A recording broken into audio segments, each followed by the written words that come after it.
Hello, how are you?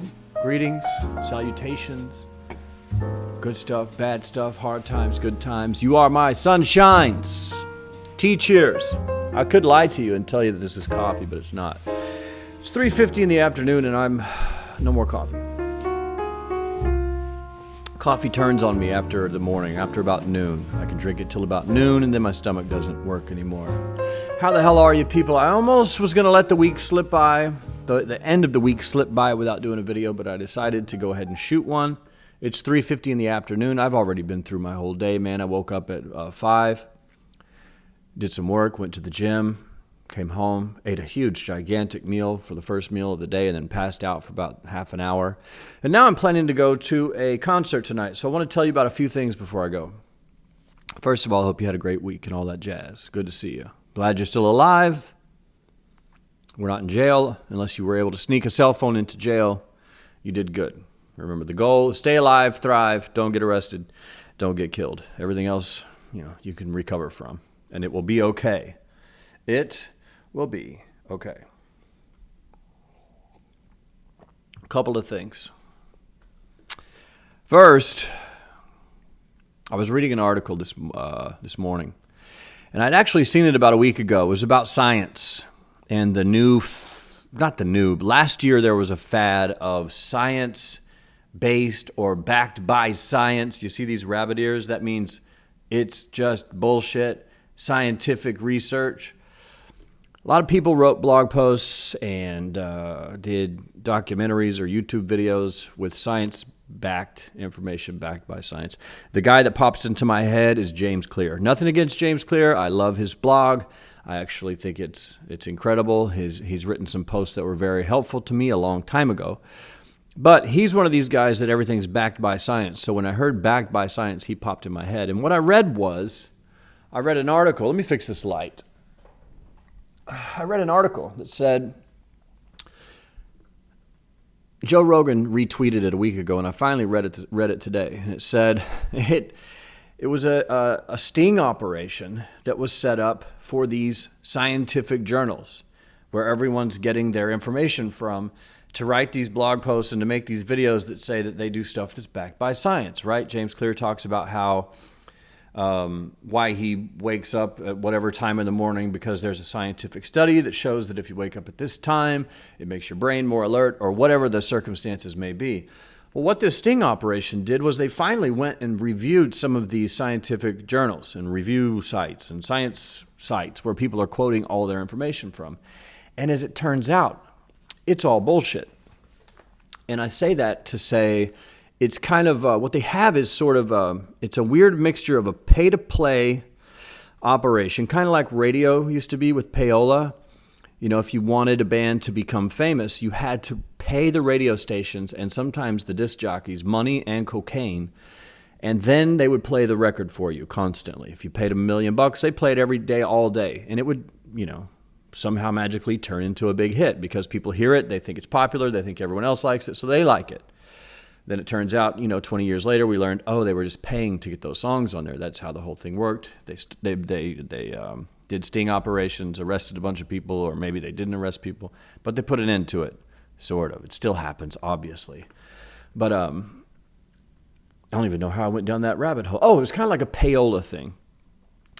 And what it appears to be from the sting operation, I'll post it in the description. I can't quote it word for word. I don't even remember all of the details. I'm just sharing my thoughts on this topic. And what seemed to be happening was, for some of these science review journal type of places, you just had to pay them. You didn't have to be right or pass any sort of a test, or have it reviewed by 17 different people. You just had to pay them, say, post this.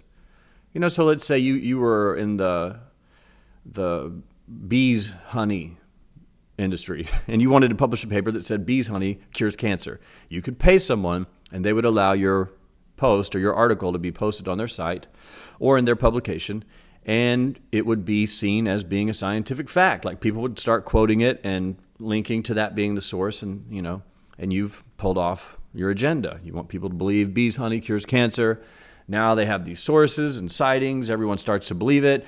Then people like me and you, we believe it. So we write blog posts. And we're like, this is definitely, backed by science. When it was really just bullshit, propaganda, and they paid to play. So what they were doing, some of them were just simply accepting money, and they would put your scientific BS into their publication. And others were just taking everything. Anything you submitted, they would publish because the publishers were under a deadline. They needed to have product to put out. They needed content to put out. So they would publish anything anyone sent. And a lot of crazy stuff went live and was considered to be scientifically based facts because they were published in these science review journals. And it was all just unchecked craziness, BS, just they would do a study until they got the result they wanted and post it. It was just all, what's the word? Like slanted, like the media. They have allegiances on one side or the other. You never got a true story. You got these weird agenda-based stories based on who wanted what information to be live. And they could just send in 100 articles and they would all make them in. And they did tests where they made up a doctor with a foreign name. It was like German or Swedish or Nordic, Swedish maybe, something, I don't know. A foreign name that translated to Dr. Fraud.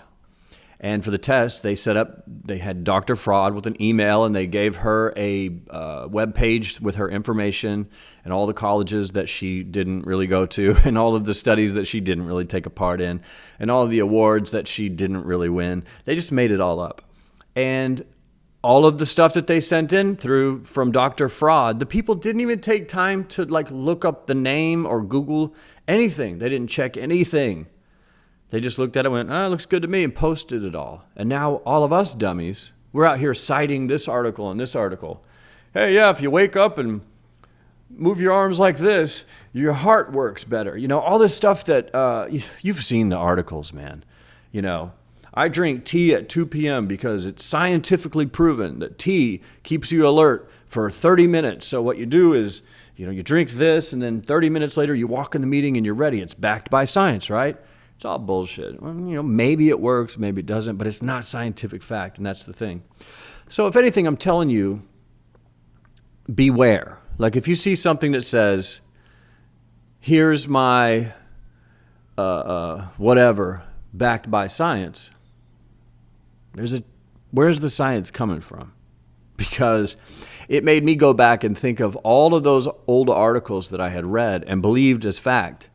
And now I have to question all of them, as we should be doing anyway. We're way too gullible. We just swallow stuff like, you should send me your credit card number because backed on science, you'll feel good if you give money away and you'll get more money in return. It'll come back to you. Just send it to me, It's backed by science. And we just believe it and put money in an envelope. Like, I don't know, the guy on TV said that if I send him $100, I'll receive back $900 from Good Karma. And he gets rich and you go broke. So be careful, be aware, watch out for that science-based crap, and read the article below. It's a great article. Skim it if you have to. Just what I do with some articles, because it's long, what I do with some articles, if I don't feel like messing with it, you can read the first sentence of every paragraph and get like 90% of the meaning, 80% of the meaning. You may not be able to recite everything that it was about, but you can just read the first sentence and go, okay, and get the general gist. Then if you're interested, read it. What I do is I skim it. If it sounds like something I want to read, I'll either put it in like a file saver like Evernote or some Pocket, something like that. Then I'll go back when I have some time and I'll read the whole thing. But that's a speed reading trick that no one really talks about. Especially with blog posts, I use it a lot. I just read the first sentence and go, boom, boom, boom, okay, I got it. I'm on to the next thing. Same with, it's like Snapchat. I follow about 10 people on Snapchat, and all I do is I just fast forward. I listen to the first words they say. Like the first sentence basically sums it up. And you go, no, I don't care. Don't care. You can get through Snapchat like that instead of watching everyone's videos. But anyway, be careful with the science-based stuff, man. We got to keep an eye on that stuff. It's basically fake news. I think they used the term fake news in the article. Something like the rampant fake news problem in the science industry. It's kind of crazy. Read the article, check it out. Might change the way you read content online and make us all a little smarter. And then what else is going on? Oh, it's Friday, you know. Let's do a quick, change the subject. It's Friday, and whether you guys know or not, I'm constantly experimenting with my life. And you may remember I used to do YouTube videos like 3-5 days a week. I was doing 2 blog posts a week as well. Like, it was really a grind because all I used to do is work. For years, all I did was work. And then I started testing going out, having fun, hanging out with people. Do I feel better or do I feel worse? And I always feel better. So I'm doing it more and more. So I'm playing shows again. I'm writing music with other people. I just had a songwriting session with a guy a couple days ago. I'll tell you about that, but it was great. I'd never done it before. It was an experiment. Like, what will happen if I sit down with another songwriter who's really good and collaborate on something? I've never done it in my life. I rarely have ever sat down with an acoustic guitar and another guy with an acoustic guitar or girl and said, okay, let's work this out. And we did it, and it was really unique. And the song that I had a basic structure for was improved by, 10 times. So I'm experimenting with things. And one of them is creating a social life that works for me. I've failed at having a social life several times. Back in the day, my social life consisted of drinking and doing drugs and going crazy and partying all night and sleeping in alleys. And I got ran over by a car because I fell asleep in the street one night. The car literally ran over me, broke bones in my leg. I woke up, had to go have surgery, like all this stuff. That was a failure. Malan, social life plus drinking, cocaine, alcohol, marijuana, all that, no good. But what I've been trying lately is, well, first, when I first moved to LA, I tried to do the club scene. I was dating younger girls. I was hanging out with younger guys. These people were, my girlfriend, I was like 35. She was like 22, which is great in some regards. And then in other ways, it doesn't work because I was trying to hang out with that scene sober, and it wasn't working, man. We were going to the boom boom clubs and bottle service and, loud music and pounding, and I'm stone cold sober, not even getting high or anything. And that's a terrible experience. And it made me feel bad, like maybe I'm just not normal. Maybe there's something wrong with me. And I felt really bad. So after maybe 6 months of those clubs, I just couldn't do it anymore. And I stopped going completely. And then I just hung out by myself for a long time.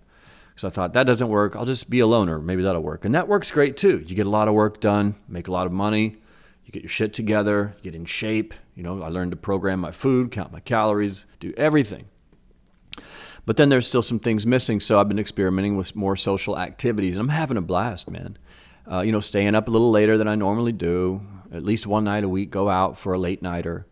And tonight, I'm doing just that. I'm going to go see this guy. His name is Jeremy Enigk. And if you know who that is, you just probably had shivers go down your spine. Because Jeremy Enigk is one of the most naturally, beautifully gifted male singers in music history. He's a guy that I forget to mention when I talk about my influences because he came later in the game, and he only pops up every once in a while when I'm singing. I'll hear something. I'll go, that was Jeremy Enigk. He does this thing. I can't even describe it. But his voice is very high. He whispers, and it sounds like someone maybe had taken helium or something and smoked 30 packs of cigarettes. That's what it sounds like. It's beautiful, and the lyrics he writes are beautiful. If you want to find a great example, look up Sunny Day Real Estate, which was his band in the 90s. Sunny Day Real Estate, a song called Oceans. Yeah, Oceans. Look that up. Perfect, prime example of how amazing his voice is. He's like an angel, man. He had the band Sunny Day Real Estate in the 90s. They blew up to a degree and then kind of disappeared. I guess they broke up or whatever. But he basically invented kind of the emo thing, where you like shoegazer music, where it's like these deep personal thoughts kind of whispered into the microphone with like music that comes like ocean waves. Like it's quiet, and then it just rolls at you like a tide, and just buries you in distortion and singing, and it's crazy. And then it goes back to just quiet music, and then not heavy metal, just like wash of sound type of stuff. I've been listening to him since I was maybe 25. A guy named Jeff Johnson introduced me to him at a marketing company we were both working at. We were two designers there. We both did websites, and like one day I would play him Mr. Bungle. We'd listen to that all day, and then the next day he would bring in Sunny Day Real Estate. I had never heard of him. He played it, and I was like, you got to be kidding me, man. I had tears in my eyes, like, what is this guy? And I listened to him for the rest of my life, off and on. I went through that phase where I listened to him every day for a year or two, and then it fades off and goes into the catalog. And like I said, he's one of the few guys, and I always forget about him. I forget to mention him, because if you ask me who my influences are as a singer, it's very easy to, if you've heard my stuff, you can hear those guys pretty prominently. And that's Mike Patton, Perry Farrell, Lane Staley from Alice in Chains, Jeff Buckley, and this guy, Jeremy Enigk. And I don't think I can sing like those guys. I've modeled them at certain different periods, and then they kind of blend into your own sound, like anything else. Like there was a while I sounded exactly like Mike Patton. There was a while I sounded exactly like Perry Farrell. And then over the years you blend it all together. And Jeremy's one of those guys that snuck in. You got to check him out. He's playing tonight. I'll be there tonight in about 5 hours at a place called the Bootleg Theater here in Los Angeles. So if you're in town, you got to come check this out. If you see me, hit me up. Tickets are like $15, should be 50. There's probably going to be a couple hundred people there, should be a couple 100,000. Like he's that good. And he's, doing an acoustic tour of new music. I don't know what the songs are going to be, but I've seen some YouTube clips where he's playing some Sunny Day Real Estate songs, so that's going to be interesting to mix it up like that. I have no problem with listening to a guy's new songs. I love his voice. His new songs are great, but it's so nice when they go, okay. And I know as a guy that's been in bands that has like popular songs, not worldwide popular songs, but in certain circles, popular tunes. And every time you play somewhere, someone will yell out a song like, hey, you going to play that? And you go, dude, I don't like that song. But you have to throw them out. You don't want to go see the Rolling Stones and they don't play the hits. You got to hear some of those popular tunes. So hopefully he'll mix it up like that. But if nothing, this is going to help like 2% of you guys. 2% of you are going to have your minds blown. I want you to look up Sunny Day Real Estate and look up Jeremy Enigk and just listen to the guy's voice. If the song's too heavy, go to the next one. They drastically change between heavy and soft. And I love the ways they do both of them. There's one song, I wish I could think of the hook. And what I'll do is if I can think of it, I'll put it in the description because it's not going to come to me now. But I was just listening to it about a week ago and in my apartment by myself, just out loud saying, oh my God, like, oh my God. 20-something years later, this song still brings tears to my eyes, man. It's just crazy. I actually posted it on my Instagram, and the color of it is blue, and there's a white angel like drawn in chalk on a blue background. So if you go to Instagram.com/MalanD, my name D, it's there, along with a lot of other stuff. But anyway, that's what I'm up to. That's what I'm doing tonight. Me and my friend Matt, whom I've known since I was 27-ish, living in Tulsa. We played in a band together. We're going to hook up and cruise down there and see what happens. I'm going to be heavily medicated because I still don't feel comfortable in social situations. Just my regular brain chemistry does not do well. But man, if I accent it with a little bit of medicine, I have a blast. It's the neatest thing. So much better than alcohol, man. With the alcohol, you have fun, and then you hit the tipping point, and then you're swinging at people. You're passed out in the street, covered in blood. People are throwing you. You wake up in jail. With this medical marijuana, you just kind of laugh, smile, talk to people, give people hugs. You enjoy yourself. Then you go home and you go to sleep, and you have the best sleep of your life. You can do it or not do it. I'm not saying. I'm not recommending anything because I'm not a life coach, that's for sure. If anything, I'm a lesson in what not to do. I know everything you should not do, and maybe that does make me a life coach. I teach you what not to do. Anyway, that's it, man. That's my 20-minute video for Friday. Sorry it went so long. Sometimes I get talking and I've had this tea. I just woke up from a nap. I'm on fire. And I was angry about science-based bullshit. And I'm excited about seeing Jeremy Enigk. And I thought, why not turn the camera on and tell these 6,000 people out there in the world that are paying attention what I'm up to. So thank you for tuning in. Have a great weekend. If you have any questions, comments, concerns, put them in the comments. I love the comments, man. Sometimes I go in and I just boom, boom, boom, boom, answer as many as I can. If I miss one, it's either because I have to think too much about it or because it was stupid or because I just didn't have time. But everyone else, like 99% of everyone else, I respond to. So if you want to connect, let's connect in the comments. Be sure to like, comment, and subscribe and all that BS. And as always, man, I will see you bright and early in the future.